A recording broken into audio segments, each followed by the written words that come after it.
Carta de Paulo aos Filipenses. A igreja em Filipos foi a primeira comunidade de Jesus que Paulo iniciou na Europa Oriental, e essa história é contada no capítulo 16 de Atos. Filipos era uma colônia romana da antiga Macedônia. Estava cheia de soldados aposentados e era conhecido por seu nacionalismo patriótico.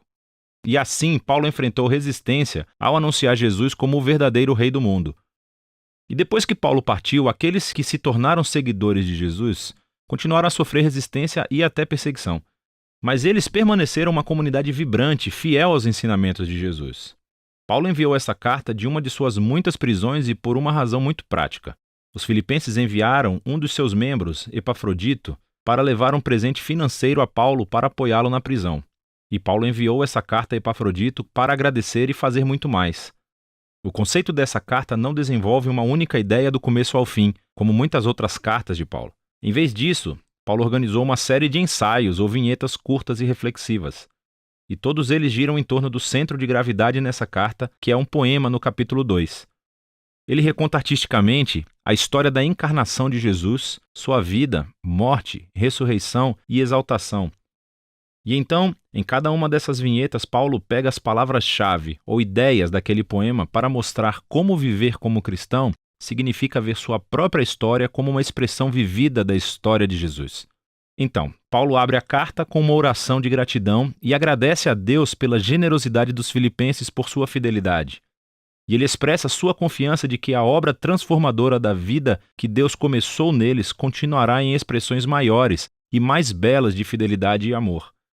E Paulo então se concentra em sua preocupação óbvia no momento, que é o seu status na prisão.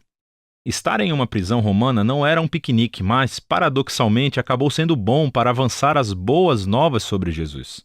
Então, todos os guardas romanos, os administradores, todos sabem que Paulo está na prisão por anunciar Jesus como o Senhor ressuscitado.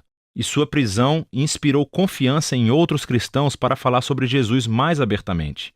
E Paulo está otimista de que será libertado da prisão, mas é possível que ele possa ser executado. E ao refletir a respeito, isso realmente não seria tão ruim, pois, para mim, diz Paulo, a vida é o Messias, e assim morrer seria um ganho. Para Paulo, sua vida no presente e no futuro é definida pela vida e amor de Jesus por ele. E então, se ele for executado, isso significa que ele estará presente com Jesus, o que seria ótimo para ele. E se ele for libertado, isso significaria que ele poderia continuar trabalhando para iniciar mais comunidades de Jesus, o que seria melhor para as outras pessoas. E é isso que ele espera. E observe como sua linha de pensamento funciona aqui. Morrer por Jesus não é o verdadeiro sacrifício para Paulo, mas sim permanecer vivo para servir aos outros. E assim é a maneira de Paulo participar da história de Jesus, sofrer para amar os outros mais do que a si mesmo. Paulo então se volta para os filipenses e pede que participem do exemplo de Jesus, adotando essa mesma mentalidade. Ele diz que a sua vida como cidadãos deve ser coerente com as boas novas sobre o Messias. Então esses cristãos em Filipos estavam vivendo em patriotismo romano, mas o modo de vida deles seria moldado por outro rei, Jesus. E isso pode trazer perseguição, mas eles não devem ter medo, porque sofrer por estarem associados a Jesus é uma maneira de viver a história do próprio Jesus. O que leva Paulo ao grande poema do capítulo 2. Ele é rico em ecos do texto do Antigo Testamento. Especificamente, a história de Adão e sua rebelião em Gênesis 1 a 3 e os poemas sobre o servo sofredor no livro de Isaías. Vale a pena memorizar este poema. É uma versão maravilhosamente condensada da história do Evangelho. Então, antes de se tornar humano, o Messias pré-existia em um estado de glória e igualdade com Deus. E, ao contrário de Adão, que tentou aproveitar a igualdade com Deus, o Messias optou por não explorar seu status para vantagem pessoal. Em vez disso, ele se esvaziou de status. Ele se tornou humano. Ele se tornou um servo para todos e, mais do que isso, permitiu-se ser humilhado. Ele foi obediente ao Pai, indo para a morte em uma fileira de execução romana. Mas através do poder e da graça de Deus, a morte vergonhosa do Messias foi revertida através da ressurreição. E agora Deus exaltou Jesus como o Rei de todos, concedendo-lhe o nome que está acima de todos os nomes, para que toda a criação reconheça que Jesus, o Messias, é o Senhor para a glória de Deus Pai. Agora, essa última afirmação é surpreendente. Paulo está citando o capítulo 45 de Isaías. É uma passagem em que toda a criação reconhece o Deus de Israel como Senhor. O argumento de Paulo aqui é muito claro. No Jesus crucificado e ressuscitado, descobrimos que o único Deus verdadeiro de Israel consiste em Deus Pai e no Senhor Jesus. E assim, para Paulo, esse poema expressa suas convicções sobre quem Jesus é.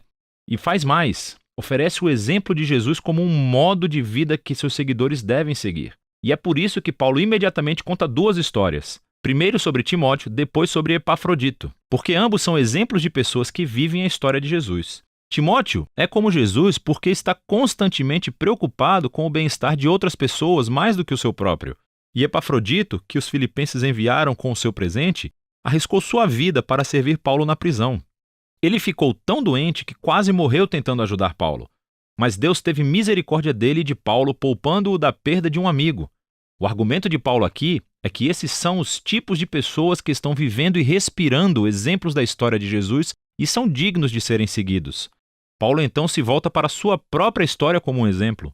Então, aqueles cristãos que estavam exigindo a circuncisão de cristãos não judeus, lembre-se de sua carta aos Gálatas. Essas pessoas ainda estão criando problemas para Paulo e continuam lhe recordando de seu próprio passado, quando ele costumava perseguir os seguidores de Jesus, quando ele tentou mostrar sua posição correta diante de Deus por sua zelosa obediência às leis da Torá.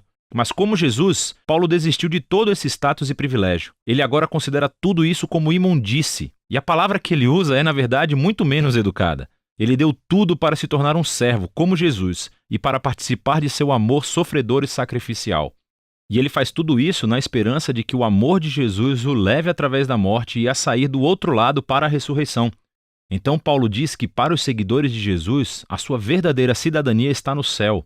O que para Paulo não significa que todos devemos sair da terra e ir para o céu um dia. Pelo contrário, o céu é o lugar transcendente onde Jesus reina como rei. E ele diz que estamos aguardando ansiosamente nosso Salvador real para descer de lá e retornar aqui para trazer seu reino de justiça curativa e amor transformador para fazer uma nova criação. Paulo então desafia os filipenses a continuarem vivendo a história de Jesus.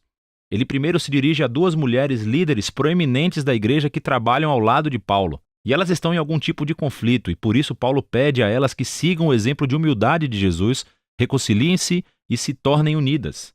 Paulo então insta os filipenses a não cederem ao medo, apesar de sua perseguição, para depositar toda a sua emoção e suas necessidades em Deus, que lhes dará paz. E essa paz, diz Paulo, vem concentrando seus pensamentos no que é bom, verdadeiro e amável. Há sempre algo a reclamar, mas um seguidor de Jesus sabe que toda a vida é um dom, e pode escolher ver beleza e graça em qualquer circunstância da vida, o que leva Paulo à sua conclusão. Ele novamente agradece os filipenses por seu presente sacrificial, e ele quer que eles saibam que as suas prisões e tempos de pobreza não são dificuldades. Elas realmente se tornaram seus maiores professores, mostrando que, independentemente das circunstâncias, ele aprendeu o segredo da felicidade. É a simples dependência de quem o fortalece. Paulo passou a ver seu próprio sofrimento como participação na história de Jesus. A carta aos Filipenses nos dá uma janela única para o coração e a mente de Paulo. Ele viu toda a sua vida como uma reconstituição da história de Jesus. E é possível sentir sua estreita conexão com Jesus nessa carta. Sua consciência de que o amor e a presença de Jesus são mais próximos do que a sua própria pele. E foi isso que lhe deu esperança e humildade em suas horas mais sombrias. E assim, Paulo nos mostra que conhecer Jesus é sempre um encontro transformador, profundamente pessoal. E esse é o tipo de Jesus que Paulo convida os outros a seguirem. E é disso que se trata a carta de Paulo aos Filipenses.